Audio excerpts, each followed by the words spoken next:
You are listening to Radio Maria Canada. We now present the Health Hub, hosted by Cathy Biase.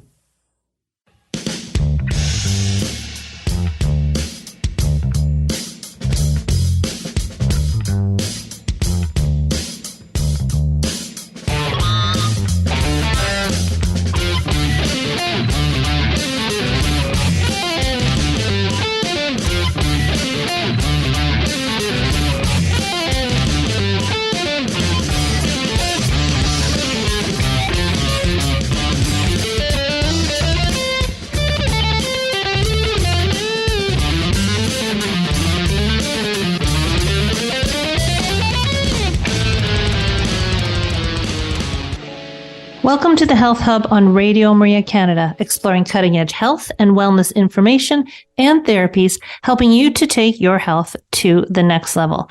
I am your host, Cathy Biase, and I am an holistic nutritionist and a professional cancer coach.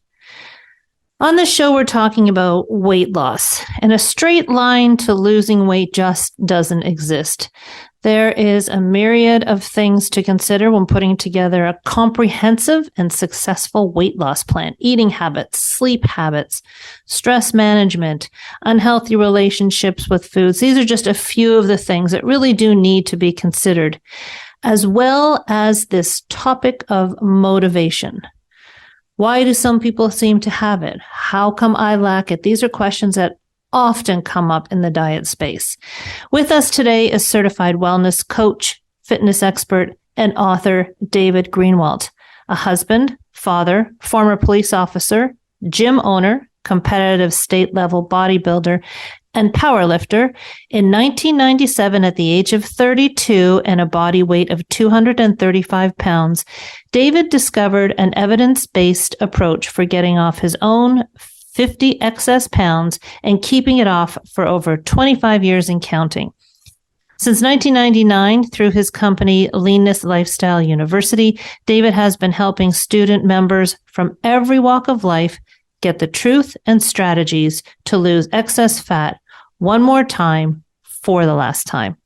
David is a terrific talker. You're going to really enjoy his method of speaking. You're going to enjoy all the content we talk about, why the adage calories in, calories out is no longer a complete picture for weight loss. Maybe it never has been. Why eating real food is key for achieving weight loss goals, and how we can drive our willpower by really digging down to find our why power. Great show up ahead. Please stay with us. We'll be back in just a few minutes to talk with David Greenwalt. You are listening to Radio Maria Canada. We now continue with the program, The Health Hub, hosted by Cathy Biase. Welcome back, everybody. Today's show has been recorded, so no opportunity for calling in. We would love for you to follow us on our social sites. We are on Instagram, Twitter, and Facebook, and we are at the Health Hub RMC on all locations. David, welcome to the show. Hey, thanks so much for having me. It's a pleasure to be here. You've been on an interesting journey, quite a CV backing you up. Tell us why it was the gentle age of 32 that you got this aha moment and really changed your trajectory as far as your own health and obviously the health of the people that you inspire. Yeah, absolutely. So don't ask me why, but somewhere in my DNA. Why? Right. So somewhere in my DNA exists this gene that's been interested in fitness since I was a little boy. I mean, I wanted the President's Council on Physical Fitness Award when I was in grade school and got it a couple times. And it really meant a lot to me. And I have no idea why, but I was. Is that award where you do like a whole bunch of different exercises and you get ranked? Yes. Okay, we had that too. There's a minimal, threshold for each of them. And if you pass all of them, then you get this patch and sticker and certificate. And I still have those. So, but as I grew older, around my senior year of high school, a friend invited me to start training in bodybuilding with him. So I did, and really just, fell in love with that, got into competitive bodybuilding and powerlifting in my 20s and 30s. At that time, I was an Illinois state trooper, and I was running a company that was related to dietary supplements. I don't run that company. I don't have that company anymore. I don't sell any supplements. So I like to say that, but I was running that company, and I had started it from a little room in my house in my late 20s. And I grew it from that little room in the house to about 7 million in revenue and 45 employees over a period of 5 or 6 years. So it really grew into something quite unexpected. And I only say that because with that, I had tens of thousands of customers, and the internet was just coming in. And again, I had done bodybuilding and powerlifting. And as a part of powerlifting, the idea is to get, big and strong. Well, I'm only 5'10", and I had gotten to 235 pounds. So now I'm, what you had said, I'm in that early 30s area. The internet's just coming in. I'm an Illinois state trooper. I'm running the supplement company that I started. And on one particular evening after powerlifting for about 10 years, I remember watching TV out the bottom of my feet, meaning I was laying on my back on the couch and I was watching TV, and the TV was past my feet. And I remember looking down, and I'm laying on my back almost flat, and my belly was still sticking up, quite a lot. And I thought, oh, David, it's, you've kind of gone from, you want to get big and strong powerlifter to, that pound bag of M&Ms before, as a pre-workout is probably unnecessary. And so I decided that it was time to, reel it in and get to a healthier weight again. And so I did, and I did another bodybuilding show. And from that, I came at it different than I had done it in the past. I really wanted to come at it from an evidence-based perspective. Owning that supplement company, I had done a monthly newsletter. And with that, I would always go and read the research and then write about the research regarding supplements and health and fitness. So I really wanted to come at this show and get lean with an evidence-based approach instead of just folklore and, tales and things that just didn't make any sense, but that are just kind of passed down and handed down, So I did. And I was 32 at that time. I lost 50 pounds, and I have maintained that 50-pound loss for 25 years now and counting. Well, congratulations. When this idea of bodybuilding and building, excessive muscle and so forth, how did you find that you got into this excessive weight category that, we're lifting weights, we're trying to build this lean muscle mass. Where was this, the disconnect between your body image and what you were doing? So for me, I wouldn't say that I'm someone who is classic, struggling to, I am not my, well, let me say this. In one way, I am very much my average client. And in another way, I would say I am not my average client. When I was really heavy, I wanted to be heavy for powerlifting. And, I got to the point where I could squat 600 pounds, bench almost 400, deadlift almost 600 pounds. So I'd gotten quite strong. I was a state level competitor, not national or world or anything, but state level. And so for me, it wasn't as much a disconnect as it was get big, get strong. But I just had gotten to the point where I was just tired of that. And I also was at the point where I was just no longer okay with being the size I was. So with that realization, like I say, I can still picture it in my mind when I was watching TV and saw my belly. I just said, that's enough. And that's when I, again, applied that evidence-based approach, came at it that way. Then I wrote about that. I wrote a book, created the program that I work with clients with now in 1999. So I say that in a lot of ways, in that way, I should say, I'm not my average client who has struggled a long time to get the excess weight off and keep it off. But in another way, I am very much my average client because I always say this, I have no genetic advantage for getting lean and staying lean. My body, if I don't do the same things I recommend for my clients, if I really don't do that, if I don't walk the walk, I can blow up and get very large, quite fat, very easily. And so in that way, I would say I'm very much, like the average person who is struggling. And that's a good thing because as a coach, I know what it takes. I know what I have to do. I know what's necessary. And I'm not gifted. I would say I'm not gifted for leanness. So, a little different for me because of this whole bodybuilding, powerlifting, fitness oriented mindset, but also the same because I have no gifts for being lean. There's so many things that I can take away from that. Did you have a moment in time? Because I think, there are some myths that we need to debunk here. There are some approaches to eating that maybe we could touch upon in your own journey. Now, when you were lifting weights and trying to get big, what was the nutrition plan like for that? Were you following a very healthy nutrition plan, or was it eat to get big, big, big? What you just said in the latter part there, as a power lifter, not as a bodybuilder, as a power lifter, it was eat to get big, big, big.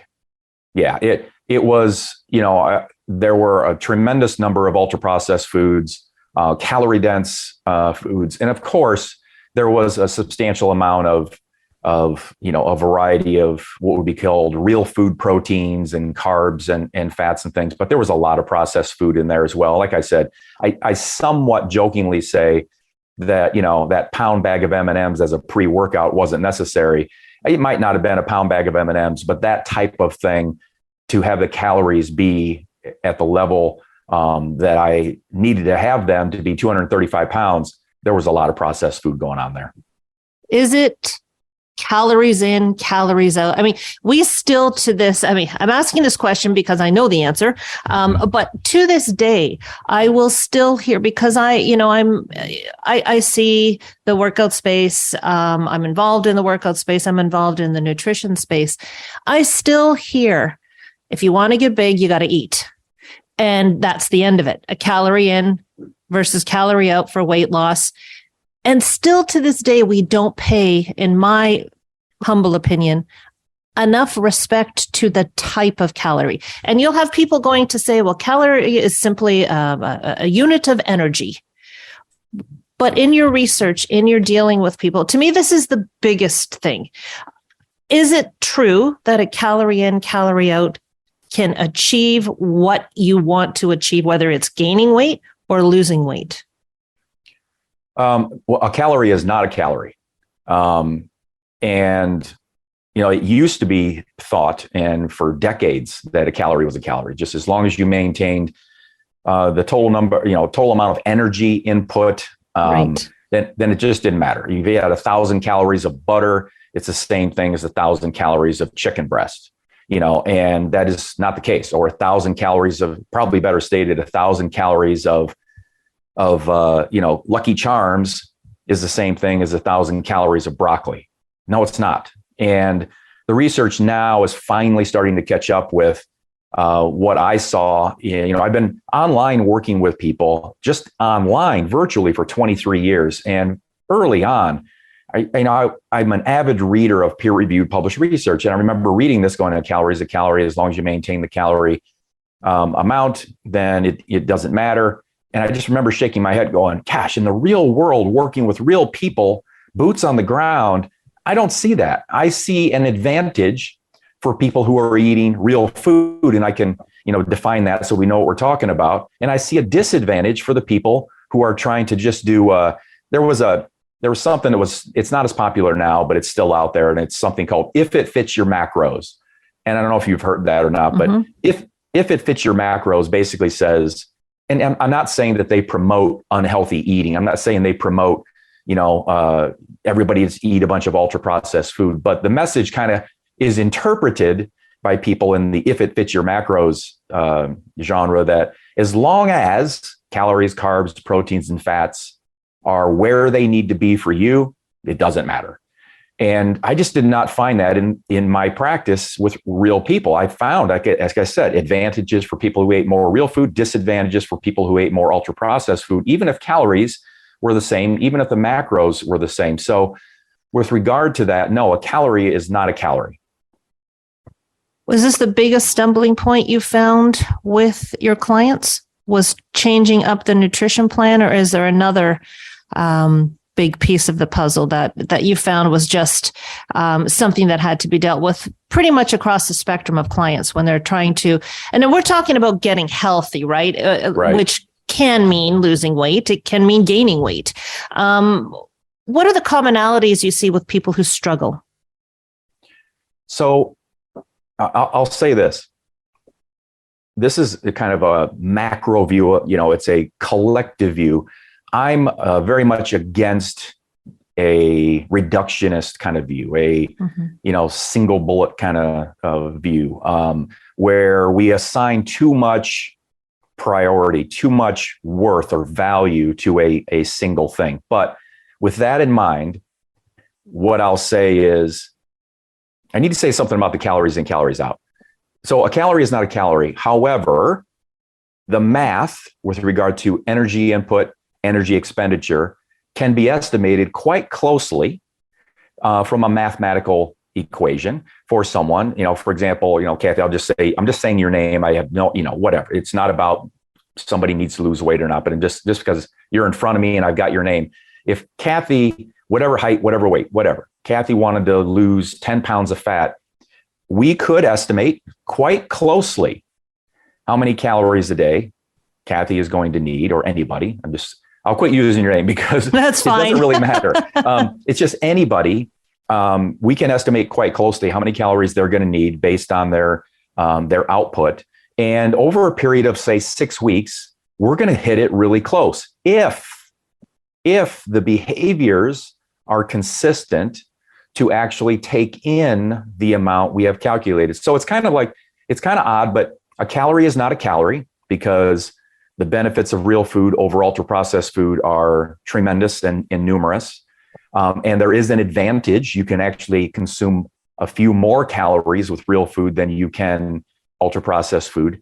But even so, the laws of thermodynamics and the math on paper will hold almost, invariably quite true. But it's if we can get the boots on the ground, real world behaviors to stay consistent, to have the energy input and the energy output to match, the math that we've put on paper. So no, calorie is not a calorie, but I say it this way: calories are king, but they're not the only thing. Calories are king, but they are not the only thing. People say, well, calories don't matter. Yes, they do. In fact, calories are king, but they're not the only thing. There are a number of other factors that come in. So that was kind of the intro to answering actually your question, which is, what is it that is the biggest kind of nemesis of people who are struggling to win this, in a permanent way, which in our view, it's the only way to approach this. No one wants to lose the excess and regain it unless they're getting ready for, again, a bodybuilding show, or if someone is a gymnast or it's something, a wrestler or somebody that needs to make weight for something that may be different. They may want to get down to a certain weight and then come back up. But otherwise, the everyday person, which is who I work with the most, from every walk of life, wants to lose it, the excess that is, get to the healthier, leaner place, and they want to live there. And here's the collective, the big thing.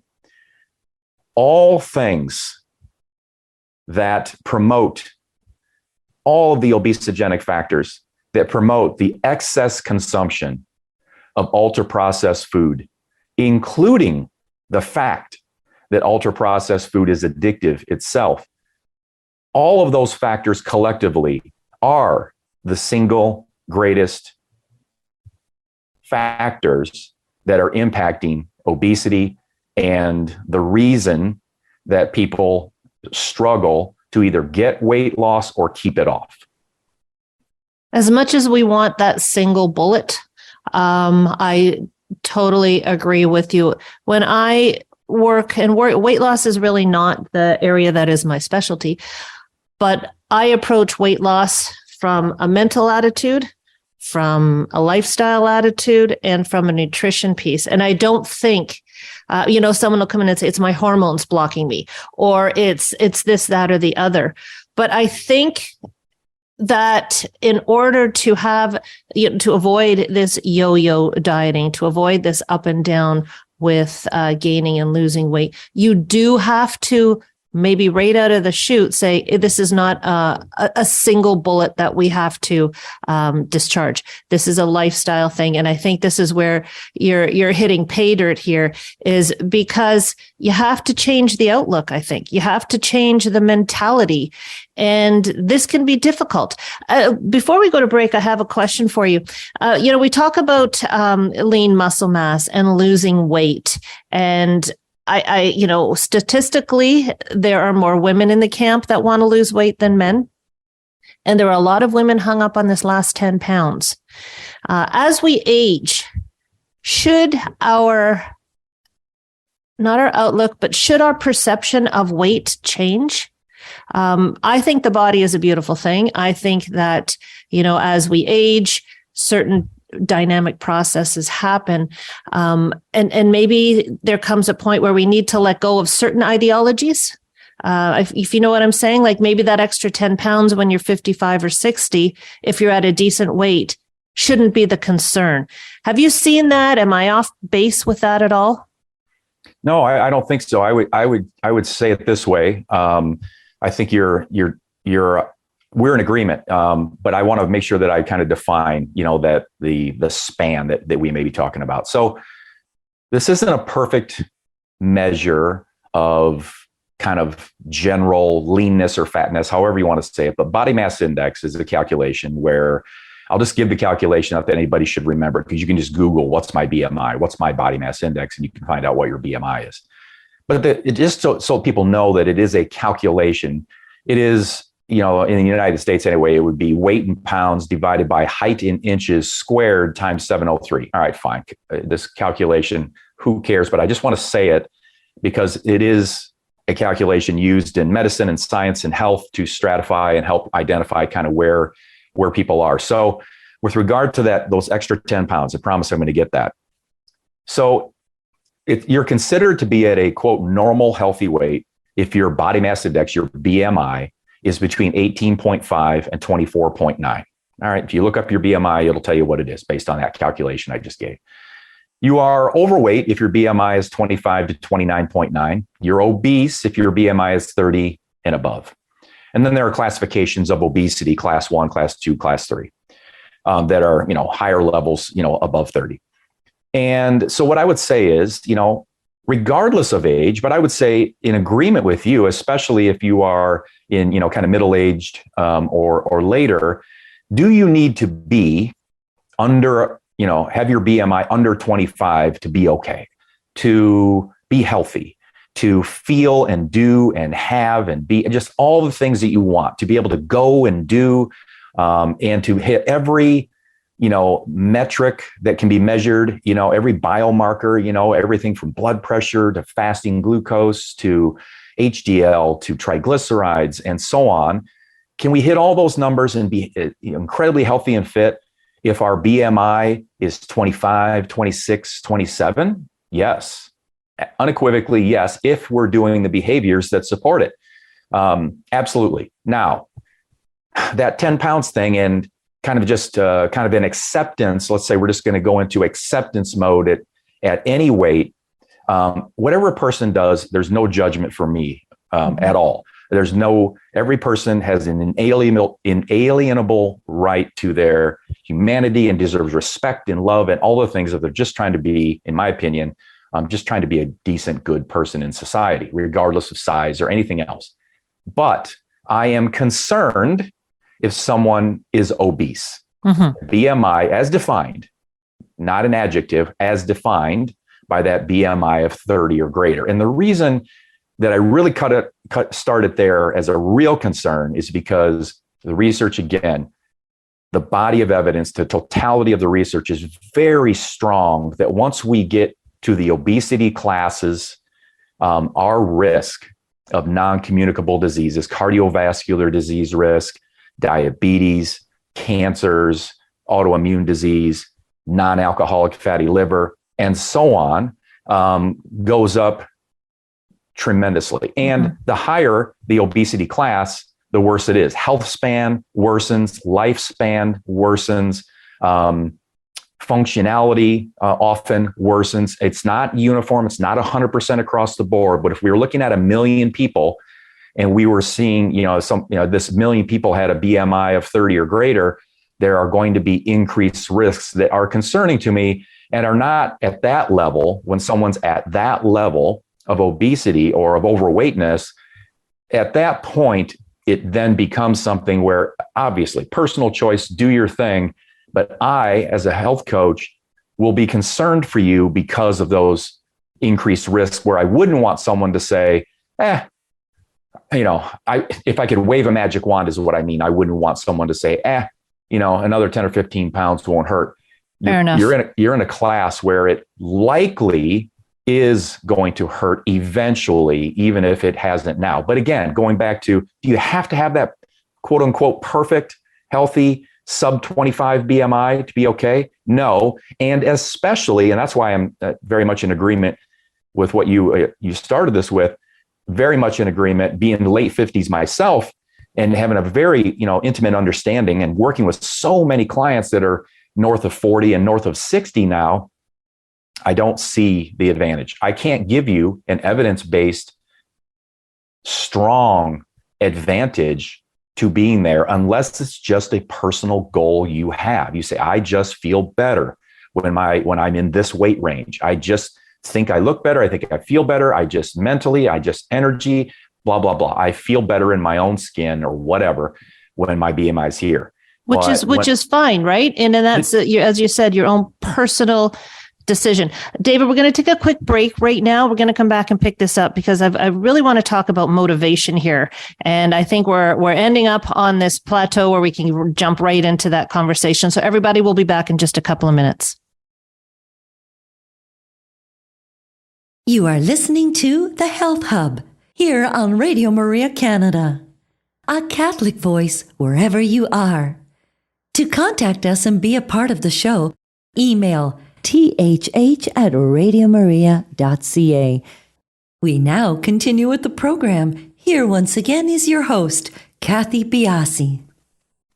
Welcome back, everybody. We're having a terrific conversation here with David Greenwalt. David, to continue on, I think we can follow along and continue with the same motif, but expand on it. It's the new year. Well, it's the beginning of the year. It's in January right now. This probably air in February, but early on in the year. And, people set New Year's resolutions. I was reading that about 38% of adults do set New Year's resolutions. And the top 3 resolutions are all within the health space: eating better, exercising more, losing weight. And about 23% of those people quit the first week, and only 36% make it past the first month. So here, we set great goals. We know what's important. We may even know how to exercise. We may even know, and I want to run into a lot of these people. I know what exercises I need to do. I absolutely know how to eat healthy. Is this all a picture of an unmotivated group of people in your estimation?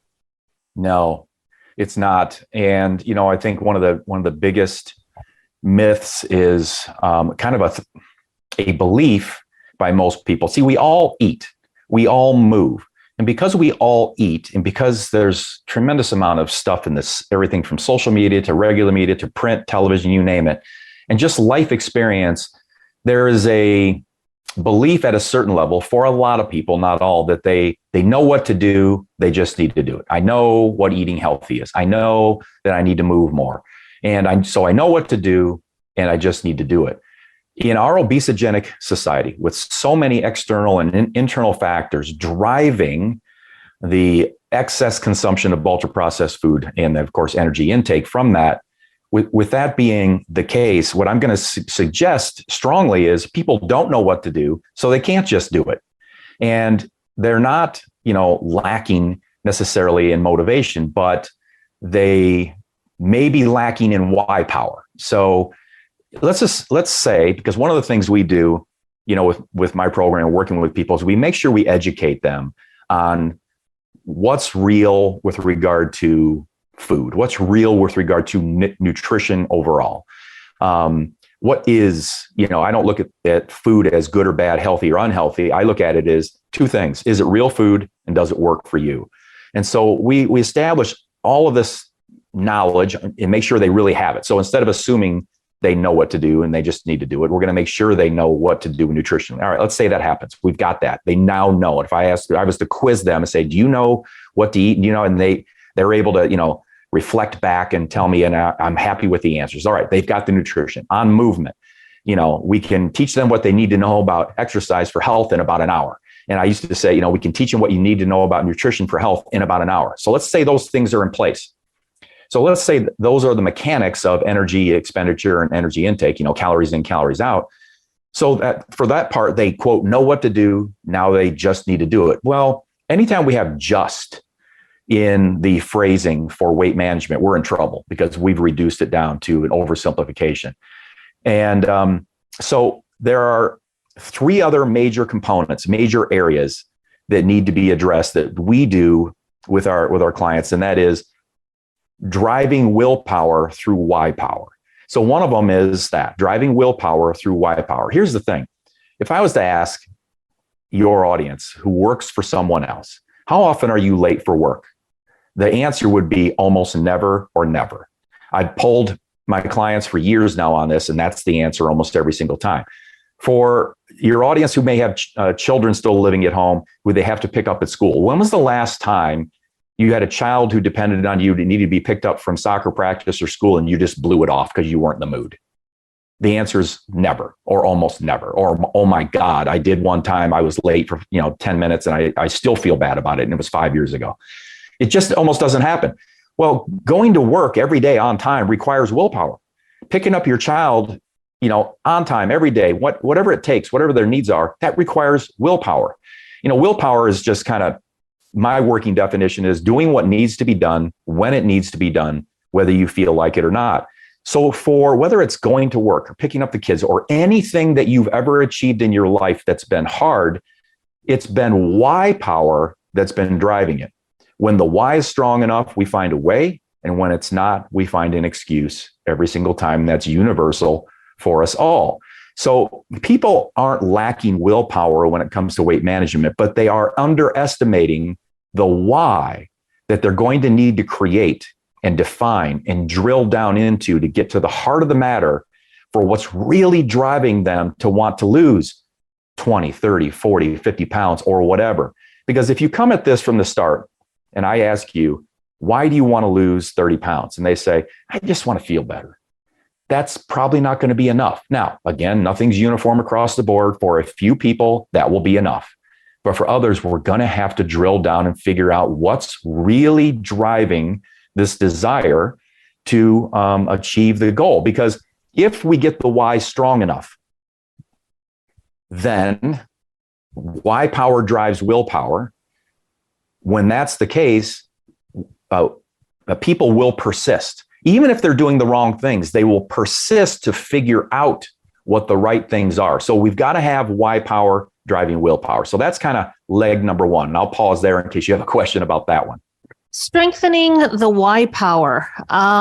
So we talked, you talked about picking up the children, getting to work. There's also an accountability piece in there with those 2 scenarios. Being accountable to ourselves, I find probably isn't enough. Is it important to be, how can we introduce that piece of accountability to really drive in that why? Is it with a coach?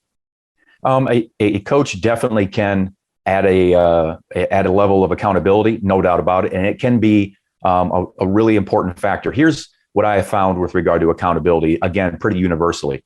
In areas where we're not all that naturally acclimated, in areas that we aren't all that naturally proficient, it's not something kind of hardwired in us where we don't need anybody to tell us to do it, things that we just aren't that great at naturally, we all do better with an accountability partner.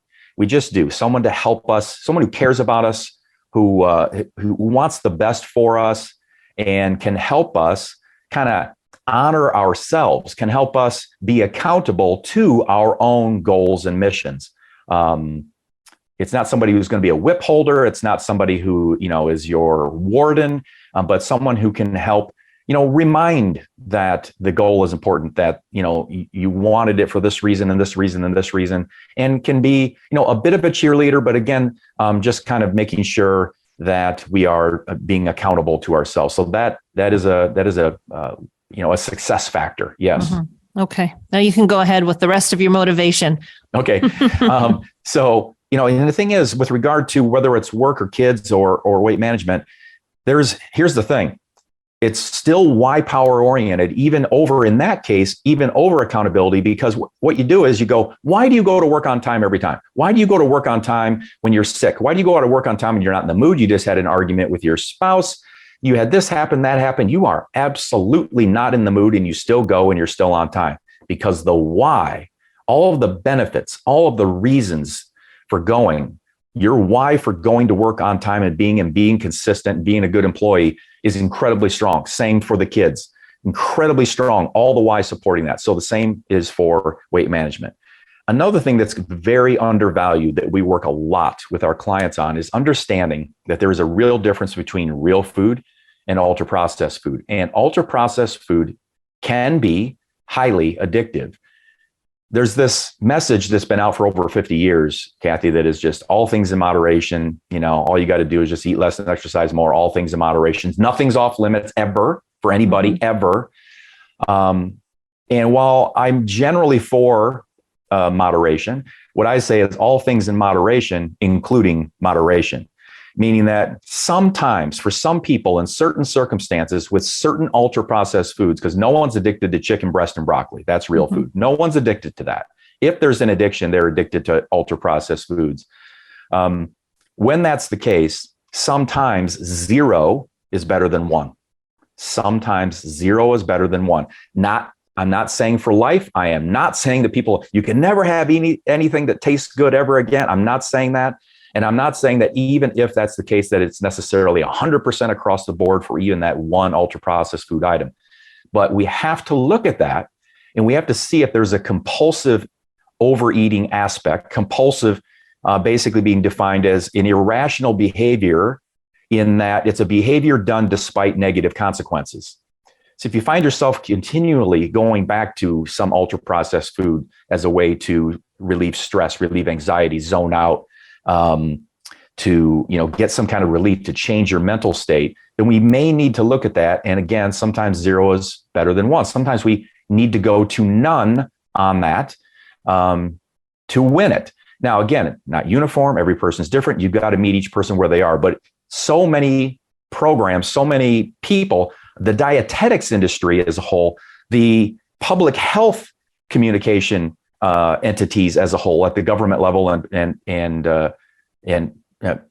professor level, they're still teaching moderation in all things. Nothing's off limits, and I find that that's an incredible disservice and really sets a lot of people back, because what they do is they continue to try to moderate a trigger food, and it's like trying to moderate alcohol if you're an alcoholic, or it's trying to moderate cigarettes if you're addicted to nicotine, or trying to moderate crack cocaine. You're addicted to crack, you oftentimes can't moderate it, and sometimes 0 is better than 1. So that addiction aspect of ultra processed food is another factor that is really important to understand, work with someone who does understand it, and can work with someone that can help you develop your personal plan so that you are not continually consuming something that is triggering you to want more and more and more and more.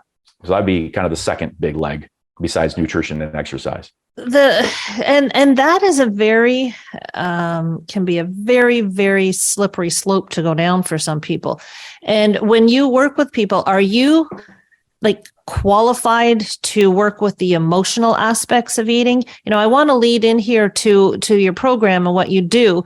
And we're talking about, not change just on lifting heavier weights, as you said, and eating, less processed food and more vegetables and chicken. There could be a whole other deeper dive component here. In your program, are you able to work with people that may have an addiction to food, for various reasons? Yes. Now, what I always say is that I'm not a therapist and I'm not trying to treat or cure any disease, but it doesn't mean we can't talk, and it doesn't mean that we can't provide a foundation, a framework of sorts that is based in the addiction space, food addiction space and so forth. And we do. So, yes, we do have a plan. We do have processes that can help the person who is more of a compulsive overeater, who may have some addiction issues to ultra processed food. Again, they won't be addicted to real food. We need to separate that out, because one of the things in dietetics they'll say is there's no such thing as food addiction. Mm-hmm. Well, their problem is that that's science now. It is. Yeah. So they say there's no such thing as food addiction, but the problem with them is they're lumping everything as food. I don't. Mm-hmm. I separate it: real food, ultra processed food. So no, we're not addicted to real food. It's the ultra processed food. So yes, we do work with people, every single day. A higher percentage of people who are struggling and have struggled for a long time, regardless of the amount of weight they lose, will likely have some form of triggered eating aspect, addictive aspect that will need to be addressed to really win this once and for all. And it can be won once and for all, but that's usually a factor that has to be addressed, where in most spaces and places, they don't touch on it at all. And we're talking extreme here, right? I mean, people are going to have a rough day and come home and have, some ice cream. I don't think there's anything wrong with that. It's when it goes off the ropes a little bit. And for me, I look at you as a health coach. I think sometimes prodding someone to look for answers, giving them questions to ask, can be one of the biggest things that you can do to help people. Because oftentimes there are a whole bunch of things that need to be done in order to, we're talking about making a shift, right? You don't want yo-yo dieting. You're talking about a life shift. So I think what your program offers is a really solid platform. And I think this is the way it should be approached for everybody. You don't go in there and say, I need to lose 10 pounds. You need to go in there and say, how do I change certain things I do so that I'm at the weight I need to be at? That's my approach with people. How do you stand on that? Well, yes. I mean, it's each person is different. And I always say your goal is my goal as long as your goal is healthy. And what I mean by that is, as long as, for example, I do from time to time get somebody who's of a weight that is already quite healthy as far as BMI, and they want to get to a weight. I don't get this very often, but I'll get somebody that has probably some body dysmorphia going on, and they want to get to a weight that is underweight, that is quite unhealthy underweight. And at that point, I'm going to, softly, compassionately try to refer them to more of a professional in the psychotherapy space, because I want them to get the help they need, because there's a body dysmorphia issue there. But otherwise, your goal is my goal. There's a sentiment that, even if, let's just say that it's to somebody, just using the example you gave, someone comes home and just has, a little bit of ice cream after work because they want to do that. Do I have any problem with that? Not if they are at the weight they want to be, or progressing toward the weight they want to be, and they're getting the results they want and living the life they want. What I would say is, again, it's not to me about whether I don't look at foods as good or bad, healthy and unhealthy. What I say is, let's say, is it real food, and does it work for you? That's generally where we want to be. So there's a Churchill quote that I like, that is, no matter how beautiful the strategy, we should occasionally look at the results. So let's just say that we said to somebody, you're all good as long as you have that, little thing of ice cream when you come home from work. But let's also say that that person has a BMI of 34. They're quite obese, and they've been trying to lose, X amount of weight for a long time. They are not progressing. They haven't had success. It's been the struggle bus. What I would say is, we'd have to say, is that working? And it's something that we may need to evaluate. So, because what can happen is that bowl of ice cream can turn into a larger bowl. It can also morph into other things in the similar category, or another ultra processed food category that drives and promotes craving, drives and promotes the overconsumption of energy through ultra processed food, because we almost invariably are not over consuming energy, as in calories, from real food. So ultimately, I think we really do have to Churchill quote a lot of it and look at it. It's hard to square up with the mirror of truth, as I say. You have to, you square up with that mirror and say, is this working for me? I know I've heard from people that I should just have a little bit and stop. But is it working for what my goals are for me? Not what Dave Greenwalt's goals are for me, but what my goals are for me. Am I progressing toward the healthy weight? Am I living at the weight that I want to live? Am I living the behaviors in the body, having the life that I want? If so, awesome. Then I'm totally on board. I have zero judgment, even zero negative about having, that bowl of ice cream when you come home from work.